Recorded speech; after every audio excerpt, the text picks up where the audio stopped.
Welcome to Megha's Annapurna kitchen. आज मी तुमच्यासाठी अजून एक आगरी कोळी स्पेशल ऑथेंटिक अशी रेसिपी घेऊन आलेली आहे, ते म्हणजे बोंबील चटणी। या ठिकाणी इथे आपण बोंबील घेतलेले आहेत। ह्या बोंबलांना आपण त्यांचं हे डोकं आणि शेपूट आपण कापून घेणार आहोत। त्याच्यानंतर ते बोंबील असे दिसतात। आता ह्यांचे सुद्धा आपण अजून बारीक तुकडे करून घेणार आहोत।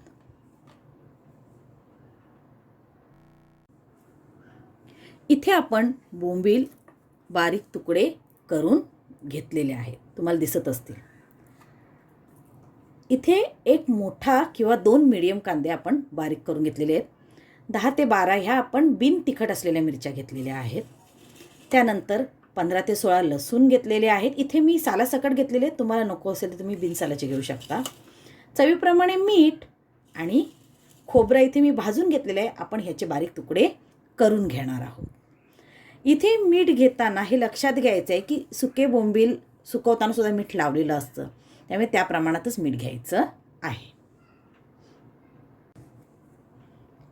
इथे मी खोबऱ्याचे बारीक तुकडे करून घेतलेले आहेत, तसेच मिरचीचेही बारीक तुकडे करून घेतलेले आहेत। आता हे सगळं मी मिक्सरला वाटून घेते। इथे मी हे वाटून घेतलेलं आहे। आता आपण पुढचं बघू।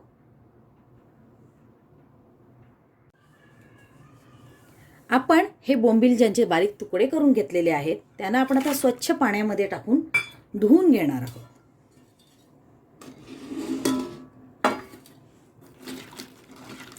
आणि हे धुवून झाले की आपण यांना छान भाजून घेणार आहोत। 2 ते 3 पाण्यामध्ये तुम्ही हे स्वच्छ धुवून घ्या।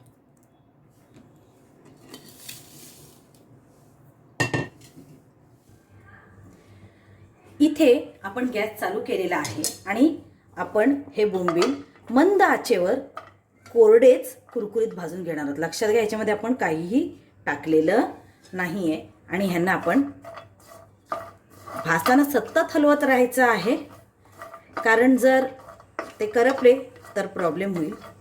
तुम्ही इथे गॅसवर डायरेक्ट सुद्धा हे बोंबील भाजू शकता, मात्र तसं भाजताना कधी कधी वरून बोंबील काळा होईल आणि आतून चिवट होईल, म्हणून त्यापेक्षा ही पद्धत जास्त चांगली आहे। आता मी यांना चांगले कुरकुरीत करून घेते। इथे हे बोंबील मी 5 मिनिटं मीडियम आचेवर आणि त्यानंतर 5 मिनिटं मंद आचेवर छान कुरकुरीत तळून भाजून घेतलेले आहेत। तुम्हाला दिसत असतील त्यांचा छान आवाज सुद्धा येत आहे।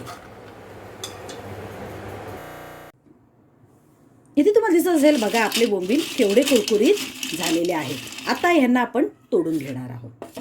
ते तोडण्यासाठी मी एक खलबत्ता यूज केलेला आहे आणि या खलबत्त्याच्या साहाय्याने आपण ह्याला हलक्या पद्धतीने तोडून घेणार आहोत। इथे मी ह्याचे असे बारीक बारीक तुकडे करून घेतलेले आहेत। इथे तुम्ही खलबत्ता किंवा जर तुमच्याकडे पाटावरंटा असेल तर तो तुम्ही यूज करू शकता। उरलेले मी सगळे बोंबील असेच बारीक करून घेते। इथे मी 3 चमचे तेल तापत ठेवला होता, तो तापलेला आहे। लक्षात घ्या, सुक्या मच्छीचे कुठली रेसिपी मध्ये तेल थोडा जास्त लागतो। आणि याच्यामध्ये मी हा जो कांदा घेतलेला आहे तो टाकत आहे। एक गोष्ट इथे लक्षात घ्या, जर तुम्हाला ही चटणी 7 ते 8 दिवस कुठे प्रवासाला जाताना ठेवायची असेल तर तुम्ही कांदा स्किप करू शकता आणि लगेच संपवायची असेल तर तुम्ही कांदा टाका। कांदा हा ऑप्शनल आहे। आता हा कांदा मी गुलाबी रंगावरती भाजून घेते। इथे आपला कांदा गुलाबी झालेला आहे।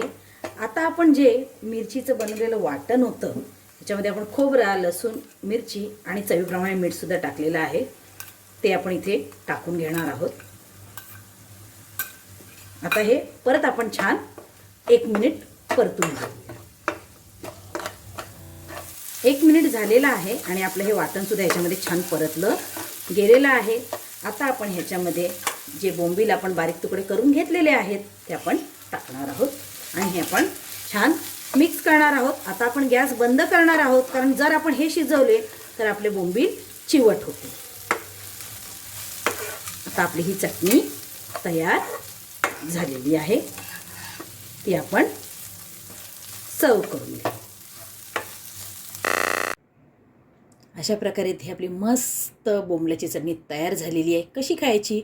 मस्त तांदळाची भाकरी, चपाती याच्याबरोबर तुम्ही ही चटणी खाऊ शकता. प्रवासासाठी सुद्धा ही अतिशय उपयुक्त आहे. पण प्रवासासाठी नेण्यासाठी तुम्ही फक्त कांदा स्किप करा. 8 ते 10 दिवससुद्धा ही चटणी टिकते. तुम्हाला हा व्हिडिओ आवडला असेल तर लाईक करा, शेअर करा आणि त्याच वेळी मेघाज अन्नपूर्णा चॅनल जर तुम्ही अजून सबस्क्राईब केलं नसेल तर सबस्क्राईब करा. तसेच बेल आयकॉनही प्रेस करा, जेणेकरून ज्या ज्यावेळी माझ्या रेसिपी ऑनलाईन येतील त्या तुम्हाला लगेच पाहता येतील. तसेच इंस्टा, फेसबुक आणि ट्विटरवर सुद्धा मला फॉलो करायला विसरू नका. Thank you for watching.